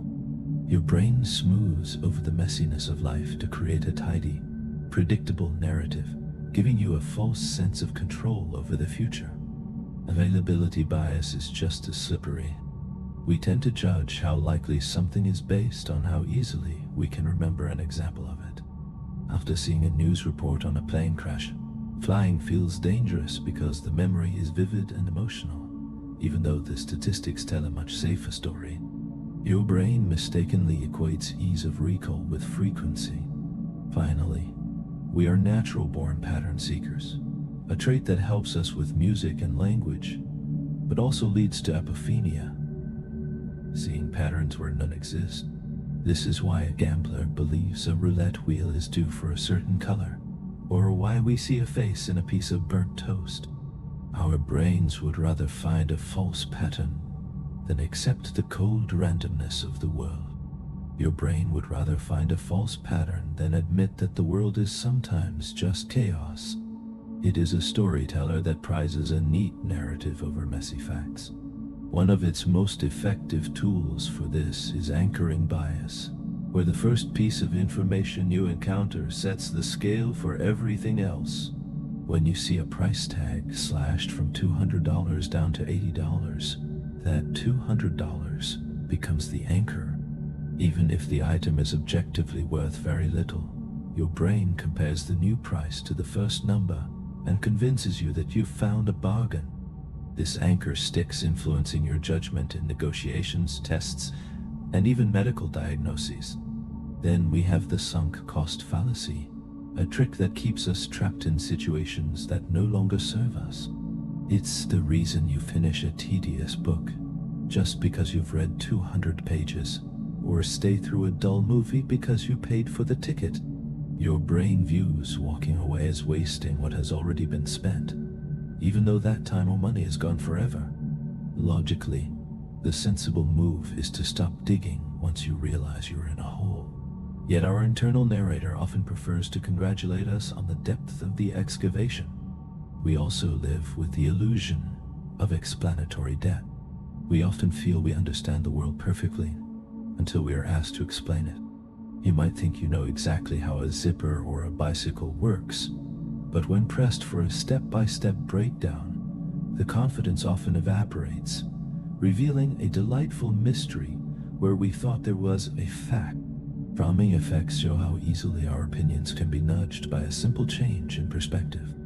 A surgery with a 90% success rate feels safe, while one with a 10% failure rate feels like a gamble, even though the reality is identical. We are often more influenced by the spin of the information than the actual content. Even the way we look back on our lives is biased. The peak end rule suggests that we don't remember the average of an experience. Instead, we fixate on the most intense moment and the very end. A challenging hike that finishes with a breathtaking view is remembered as a triumph, while a perfect day that ends with a stubbed toe might be remembered as a disaster. When our actions and beliefs don't align, we encounter cognitive dissonance. To ease that uncomfortable tension, your brain will often rewrite your beliefs to justify your behavior. If you work incredibly hard for a goal that turns out to be hollow, your brain might convince you it was the most important thing you've ever done, just so the effort doesn't feel wasted. Finally, there is groupthink, where our social nature overrides our logic. In a desire for harmony, we may silence our own doubts and go along with the crowd, creating a false sense of consensus that can lead to missed warnings. The need to belong is one of the most powerful filters your brain applies to the world. You nod along with the group, even when your gut says something is off, because we are wired to conform to avoid being exiled from the tribe. While this kept our ancestors safe, it doesn't always serve the truth, yet recognizing these blind spots is a kind of superpower. Knowing your brain is susceptible to bias gives you the chance to catch it in the act, allowing you to navigate the world with a little more awareness and a little more grace. It also helps you be gentler with others, realizing that when they cling to a mistaken belief, they are simply human, using a brain evolved more for survival than for perfect logic. Our minds are both our greatest tools and our greatest mysteries, capable of composing symphonies while simultaneously insisting that a horoscope is eerily accurate. The brain is not perfect, but it is creative. It is not always rational, but it is incredibly resourceful. Like a well-meaning friend who occasionally gets lost, your brain is doing its best with the information it has, always learning, always adapting, and always wonderfully human. There is a strange truth to being human. We assume our version of reality is the only version, that everyone else experiences exactly what we do. In truth, our perception is just one tiny window into a vast world, tailored by evolution and filtered through the quirks of our nervous system. This brings us to the concept of the unwind, a term for the unique sensory bubble experienced by every living organism on Earth. A bat sees the world through the echoes of sound. A dog's nose detects scents 1,000,000 times fainter than ours. And a bee sees ultraviolet patterns on flowers that we cannot even imagine. We all share the same planet, but we inhabit vastly different realities shaped entirely by the biology we were born with. Even within our own species, the palette of the world varies, from the altered colors of the colorblind to the flavored music experienced by those with synesthesia. The brain does not provide a single fixed model of the world. It crafts a version that works well enough for each individual to survive and thrive. When you zoom out, you realize how limited the standard human experience truly is, as our eyes see only a tiny sliver of the electromagnetic spectrum. We call this narrowband visible light, a humble name considering we are blind to the infrared heat snakes use to track their prey. As you settle into the quiet of the night, remember that your world is a unique masterpiece, painted specifically for you by a brain that never stops trying to make sense of the infinite.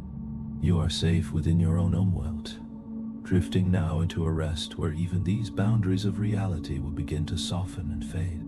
We are blind to the ultraviolet world that butterflies use to find their mates, and we cannot perceive the X-rays, microwaves, or radio waves that saturate the air around us. Our vision is an impressive tool for our own survival, but it is hardly a comprehensive map of the universe. Sound, too, is a realm where our perception is modest, as the human ear catches only a narrow band between 20 and 20,000 hertz. Meanwhile, elephants speak in low-frequency infrasound that rumbles through the very earth, and dolphins hunt using high-frequency ultrasound that we can never hope to hear. These animals do not just have better hearing. They inhabit vast and vibrant soundscapes that are entirely invisible to us.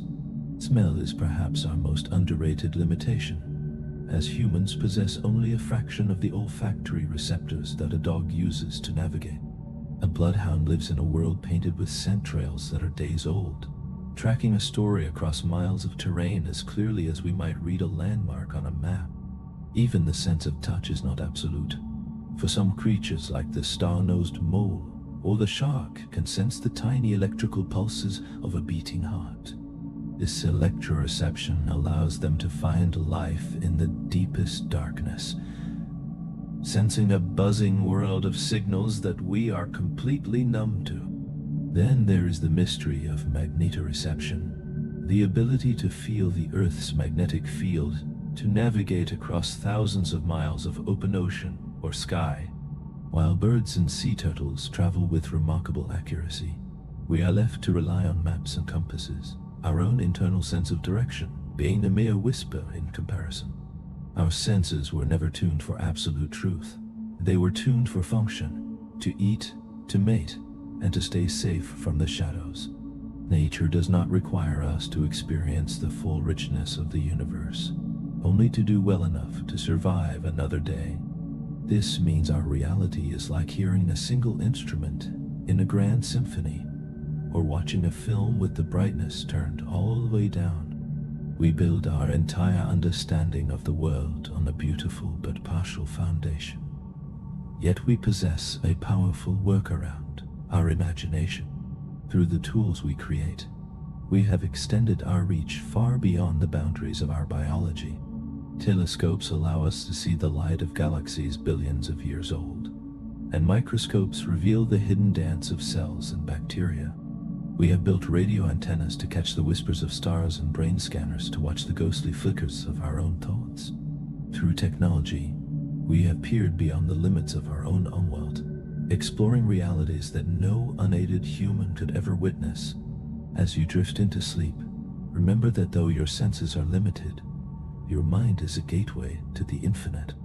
In a way, we have become sensory symbionts, pairing our biology with machines to expand our view of the universe, and that expansion is deeply humbling. The more we discover, the more we realize how much of the world remains hidden from our direct detection, leaving us on a narrow ridge of perception surrounded by the vastness of the unknown. To a bee, a flower glows with ultraviolet secrets.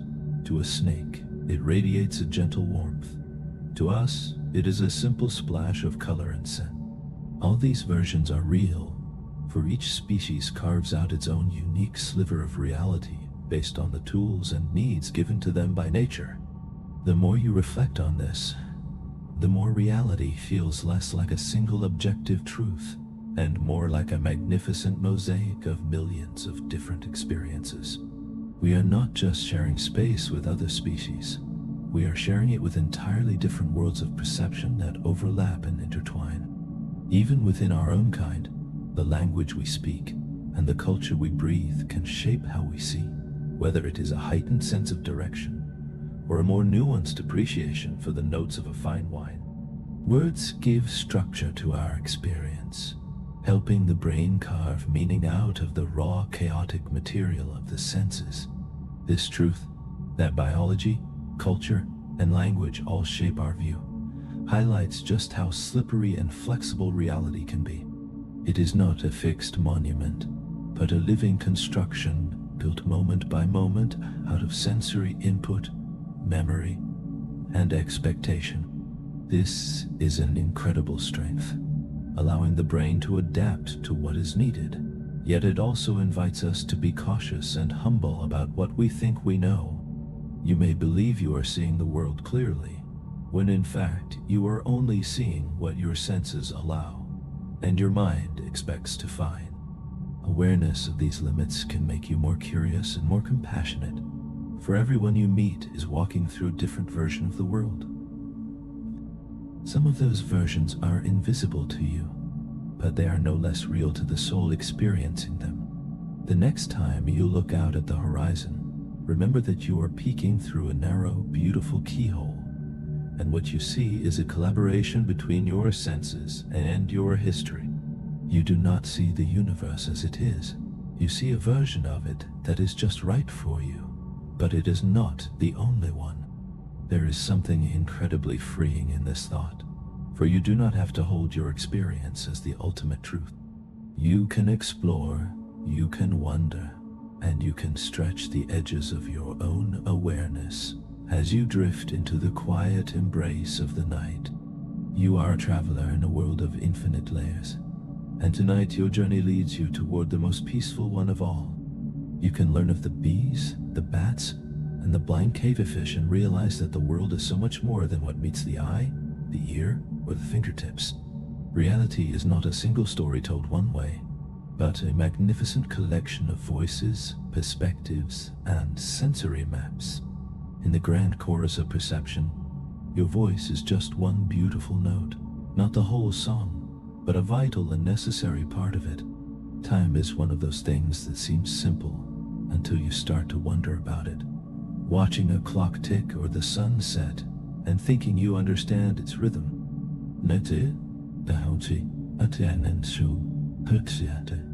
But the moment you really pause, time reveals itself as a profoundly weird, bendable, and deeply personal phenomenon. Physicists will tell you that time is a dimension woven with space into a single fabric called space-time, where gravity and speed can cause it to slow or stretch.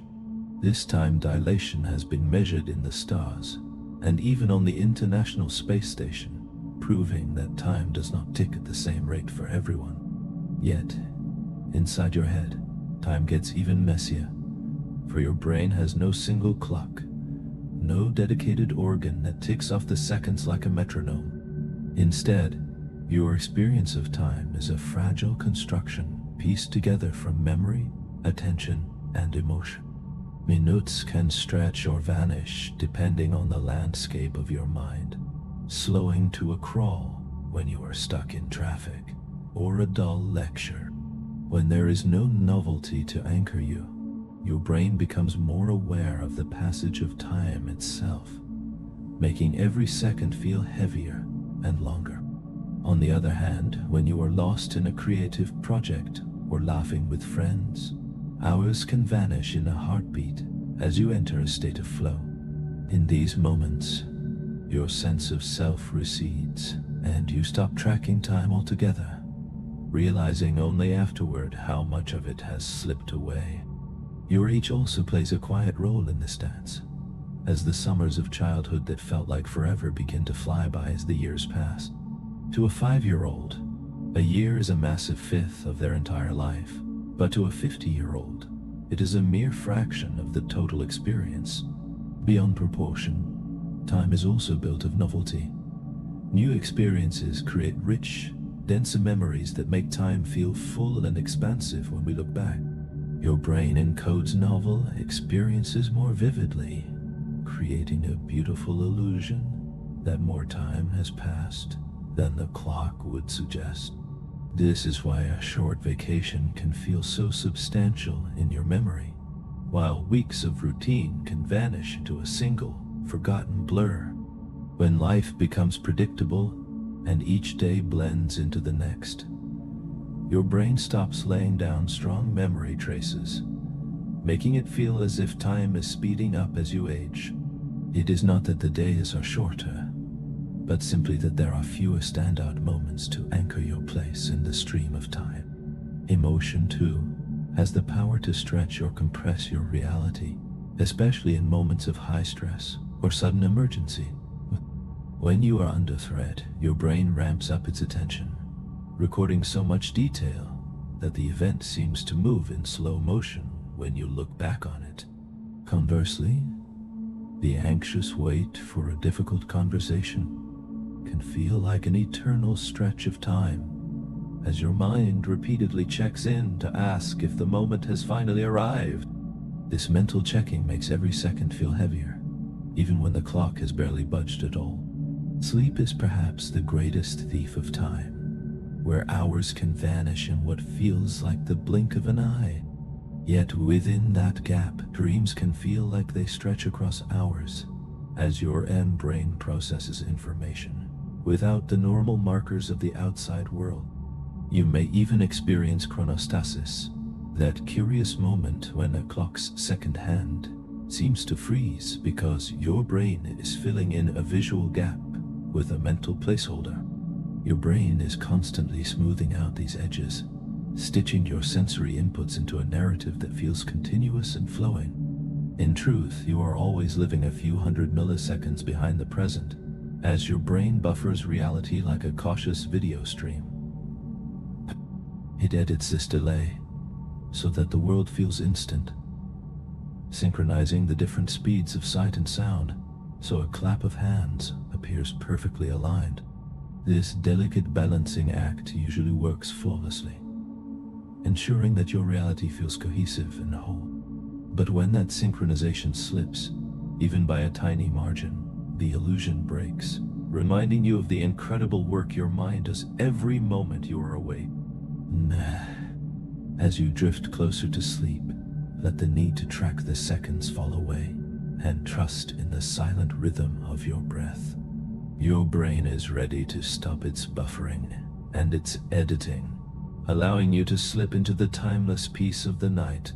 Your brain encodes novel experiences more vividly, creating a beautiful illusion that more time has passed than the clock would suggest. This is why a short vacation can feel so substantial in your memory, while weeks of routine can vanish into a single forgotten blur. When life becomes predictable and each day blends into the next, your brain stops laying down strong memory traces, making it feel as if time is speeding up as you age. It is not that the days are shorter, but simply that there are fewer standout moments to anchor your place in the stream of time.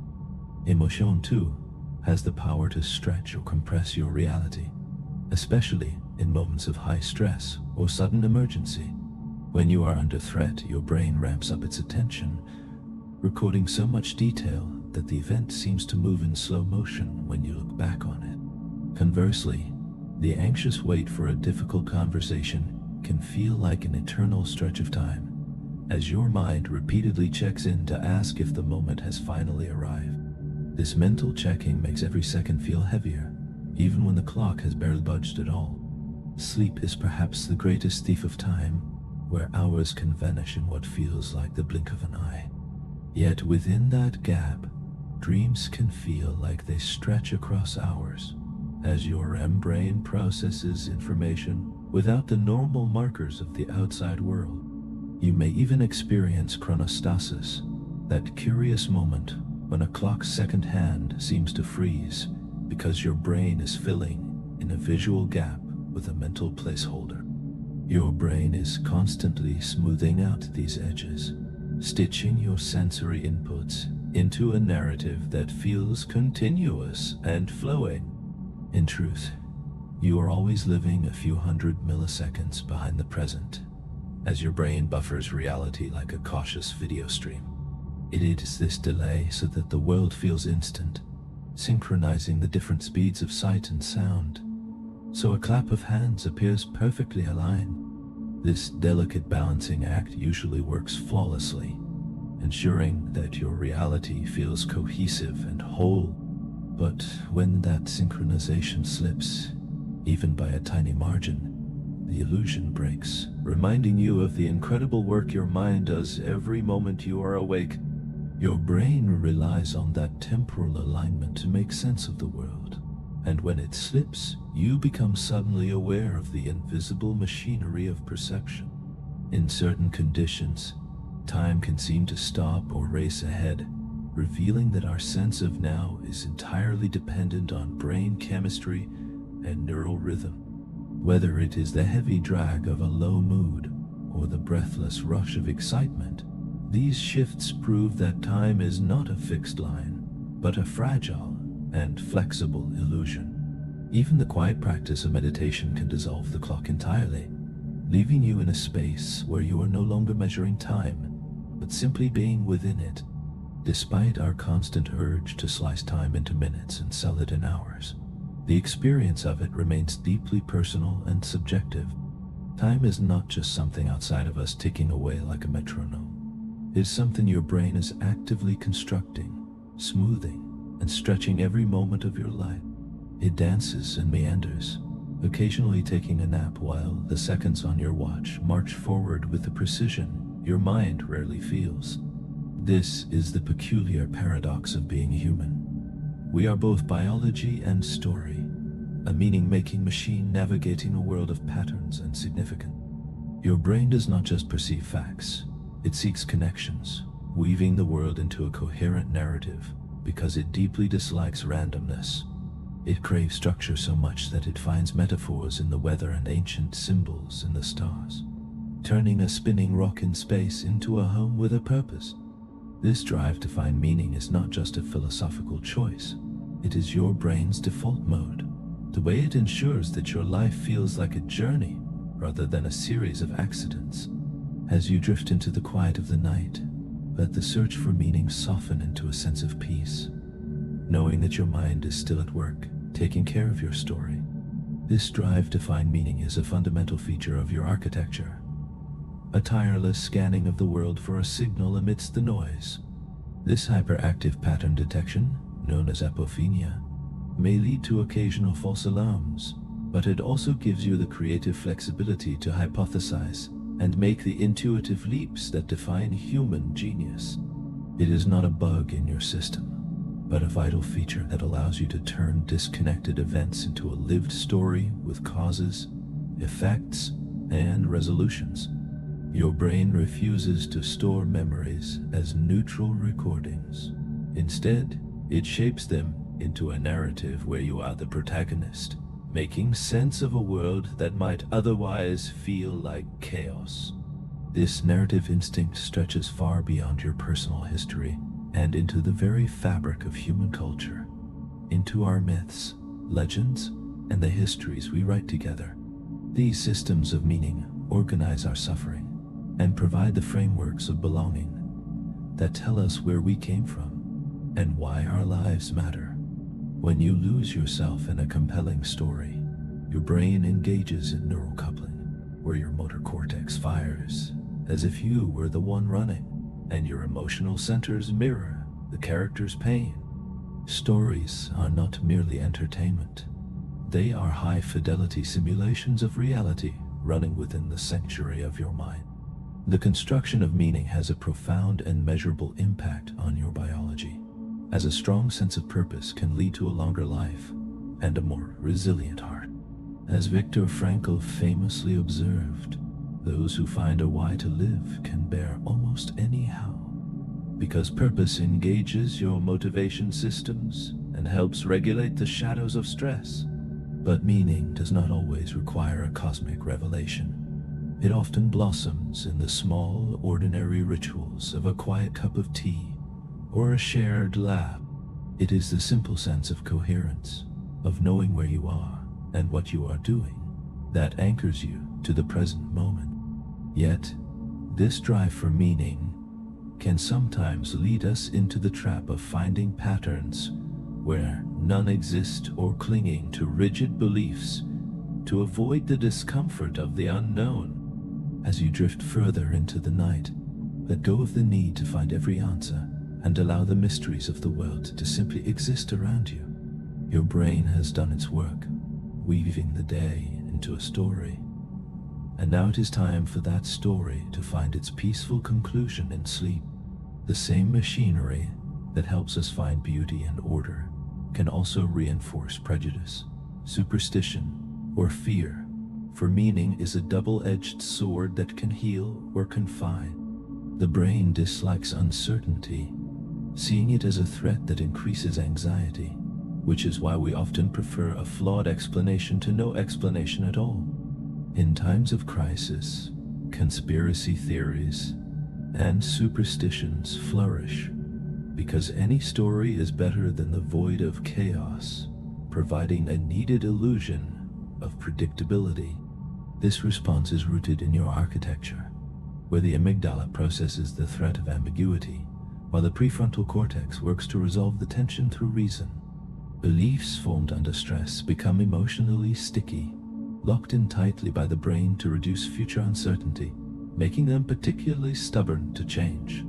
Yet, the search for meaning remains our most defining feature, leading us to ask existential questions that shape how we live, love, and face the inevitability of loss. Some researchers suggest that we are not just problem solvers, but relevance realizers, constantly scanning our environment for what truly matters. Meaning is not merely a byproduct of consciousness. It is baked into the very recipe of how we navigate a world of relationships and opportunities. This may explain the profound allure of awe, that feeling when a starry night or a haunting piece of music dissolves the boundaries of the self and connects us to something vast. Awe reminds us that existence stretches far beyond our immediate concerns, shifting our focus from our problems to a broader, more intricate picture.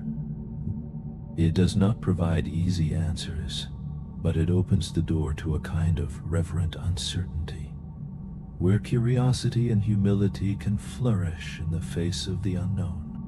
We touch things in moments of deep love or gratitude that do not fit within the boundaries of logic, proving that the brain is just as good at appreciating mysteries as it is at solving puzzles.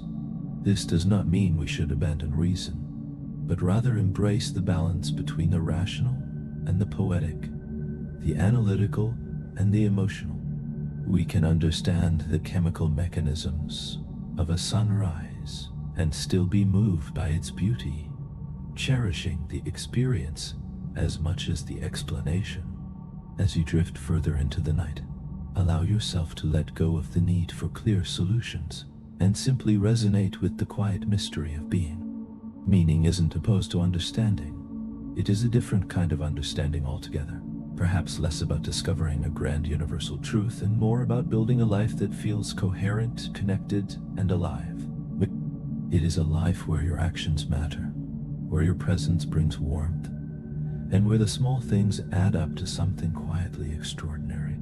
Meaning is not waiting to be found in a distant temple or a hidden code. It is already here in the way you notice beauty and the stories you choose to share. The human brain, for all its neural circuitry and evolutionary wiring, is a vessel for wonder, and that capacity for awe is perhaps the most meaningful thing of all. We have traveled through neurons and narratives, seeing how the brain builds your reality piece by piece, not by recording the world exactly, but by constructing a version that keeps you going. Understanding that your reality is a creation, rather than a deception, invites a different kind of appreciation that makes room for curiosity and gentle acceptance. We began with simple questions. Who are you? What is reality? And how can a 3-pound bundle of cells make sense of a universe so vast? Perhaps these questions now feel less like puzzles to be solved, and more like companions to carry with you as you move through your days. The ever-shifting dance of perception, memory, and consciousness is what gives your life its texture, allowing you to marvel at the stars and find purpose in the ordinary. As you rest your eyes and drift towards sleep, let these questions float gently in the background like distant constellations in the sky of your mind. Who are you? What is reality? And how is it that you know that you know? Your brain is ready now to let go of the day's edits and settle into the quiet, creative sanctuary of the night. Thank you for spending this time with the Sleepy Club. If you enjoyed this journey through the mind, please consider leaving a like, subscribing, and sharing where you are listening from and what time it is there. Sleep well, curious mind, and let the mystery carry you home.